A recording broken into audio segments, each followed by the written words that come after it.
नमस्कार दोस्तों, एक बार फिर से हमारे यूट्यूब चैनल यूनिक पॉइंट पर आप सभी का दिल खोल कर स्वागत है। आज जिस अपडेट की मैं बात करने वाला हूं, जिस वैकेंसी की मैं बात करने वाला हूं, जिस रिक्रूटमेंट की मैं बात करने वाला हूं, वो आपकी NPCIL की तरफ से वैकेंसी निकाली गई है। NPCIL यानी nuclear power corporation of India limited की तरफ से निकल के आ रही है वैकेंसी। गवर्नमेंट वैकेंसी है और रावर भाटा राजस्थान साइड से निकल के आ रही है। ये जो है आपके अणुशक्ति पे काम करती है और काफ़ी अच्छी वैकेंसी है। इसमें सैलरी भी काफ़ी अच्छी मिलने वाली है। अगर बात कर लेते हैं कि नोटिफिकेशन की, तो नोटिफिकेशन आप देख सकते हैं और फॉर्म जो आपका भरा जाएगा 22 अगस्त से फॉर्म भरना स्टार्ट हो जाएगा और उसके बाद 11 सितंबर को लास्ट डेट दी गई है। 11 सितंबर के पहले आपको फॉर्म भर लेना होगा।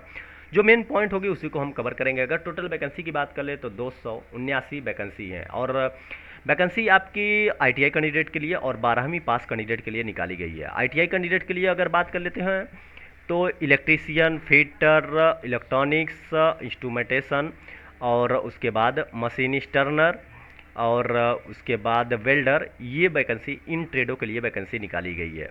और उसके बाद ये आपके कैटेगरी वाइज जो आरक्षित सीटें हैं उसके लिए भी सीटें निकाली गई हैं।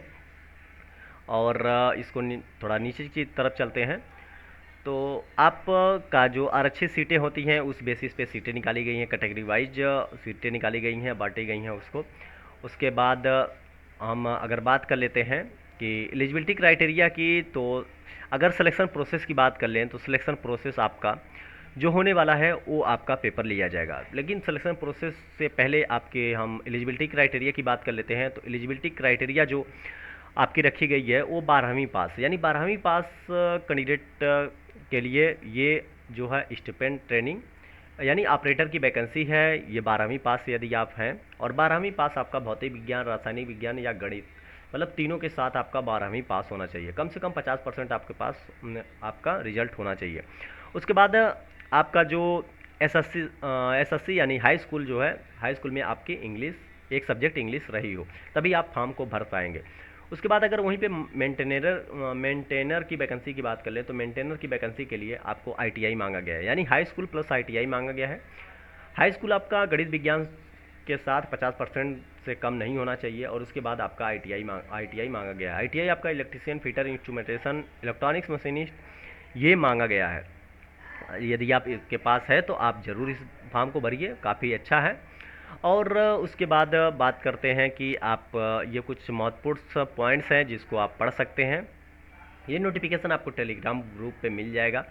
टेलीग्राम ग्रुप का लिंक जो है आपको वीडियो के डिस्क्रिप्शन बॉक्स में मिल जाएगा। उसके बाद अगर सैलरी की वहीं पे बात करें तो सैलरी आप देखें तो जो 12वीं पास कैंडिडेट है यानी ऑपरेटर की वैकेंसी के लिए सैलरी एक फर्स्ट ईयर आपको 20,000 पर मंथ दिया जाएगा। उसके बाद सेकंड ईयर आपको 22,000 पर मंथ दिया जाएगा। वहीं पे स्टूडेंट ट्रेनिंग मेंटेनर की भी सेम वैकेंसी है और आपका बुक भत्ता जो है वो 3,000 रुपये पर मंथ दिया जाएगा। इसके अलावा भी बहुत सारी छूट मिलेगी।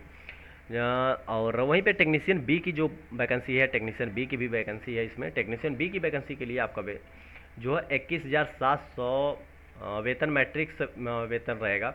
अगर हम टोटल मासिक वेतन की बात कर ले तो मासिक आपका 32,550 वेतन रहने वाला है। उसके अलावा ये सारी आपको सुविधा मिलने वाली है। यहाँ पे देखें, बहुत सारी सुविधा आपको मिलने वाली है।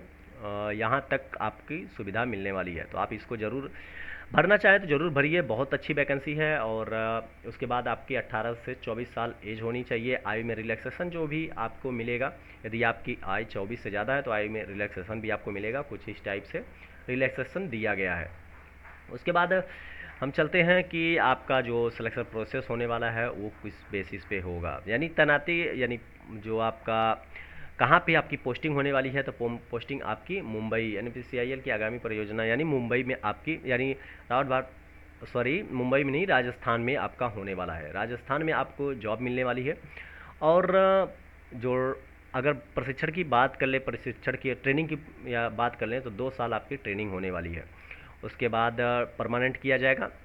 और चयन प्रक्रिया की बात कर ले तो चयन प्रक्रिया आपको पेपर होगा। पेपर आपका 2 चरणों में होगा। फर्स्ट चरण आपका होगा, फिर उसके बाद सेकंड चरण होगा। फर्स्ट चरण में आपका नॉर्मली टेस्ट होगा, उसको क्वालिफाई करना होगा। और सेकंड चरण जो आपका होगा उसमें आपका सेकंड चरण में आपका जो टेक्निकल क्वेश्चंस होंगे उससे पूछा जाएगा। तो काफ़ी अच्छा है। और आप ज़रूर इसको भरिए। कुछ इस टाइप से आपके फर्स्ट चरण जो होंगे, फर्स्ट चरण में कुछ इस टाइप के क्वेश्चंस होंगे। उसके बाद आपका सेकंड चरण होगा, सेकंड चरण में आपका 2 घंटे का पेपर होगा। तो ये पेपर की प्रक्रिया है, आप इस नोटिफिकेशन को ज़रूर पढ़िए। नोटिफिकेशन काफ़ी लंबा है, जिसको कवर करने में काफ़ी टाइम हो जाए, काफ़ी टाइम लगेगा, तो उसको हम शार्ट में कवर करेंगे। जैसा कि मेन पॉइंट मैंने ऑलरेडी कवर कर रखा है, और इससे अलावा आपको किसी प्रकार की जानकारी चाहिए तो आप उसकी ऑफिशियल वेबसाइट पे ज़रूर मिलिए। आप ऑफिशियल वेबसाइट पे विजिट करिए, वहाँ से आपको बाकी जानकारी मिल जाएगी। उसके बाद अगर हम बात करते हैं कि आपका जो प्रोसेस है, प्रोसेस को मैंने कवर कर लिया है कि आपका कब कब फॉर्म, कैसे फॉर्म भरना है, क्या करना है। तो ये रही अपडेट जिसको मैंने अपडेट किया। और आपके सबसे बड़ी बात, आपको आवेदन कैसे करना है। आवेदन आपको इसकी ऑफिशियल वेबसाइट पे जाके वहाँ से आपको ऑनलाइन आवेदन करना है। तो ऑनलाइन आवेदन करना है, और ये अच्छा है कि आप ऑनलाइन आवेदन कर सकते हैं कहीं से भी बैठ के। तो ये रहे इंपॉर्टेंट पॉइंट जिसको मैंने कवर किया। बाकी रही बात, आप इसको पढ़ना चाहते हैं तो आप नोटिफिकेशन को डाउनलोड करके पढ़ सकते हैं। और वहीं पे हम बात कर लेते हैं एप्लीकेशन फ़ीस की। तो 100 रुपये एप्लीकेशन फ़ीस भी रखी गई है। 100 रुपया कोई ज़्यादा नहीं है टेक्निकल बच्चों के लिए, तो आप ज़रूर भरिए, क्योंकि बार बार मौका नहीं मिलता है। हो सकता है कि कौन सी वैकेंसी में आपका सिलेक्शन किस टाइम हो जाएगा, ये कोई नहीं जानता। आप थोड़ा सा मेहनत करते रहिए, और निश्चित ही आपका सिलेक्शन हो जाएगा। यदि आप हार नहीं मानेंगे तो आपका सिलेक्शन हो जाएगा। तो मिलते हैं कुछ ऐसी ही अपडेट के साथ, तब तक ले दीजिए इजाज़त। धन्यवाद।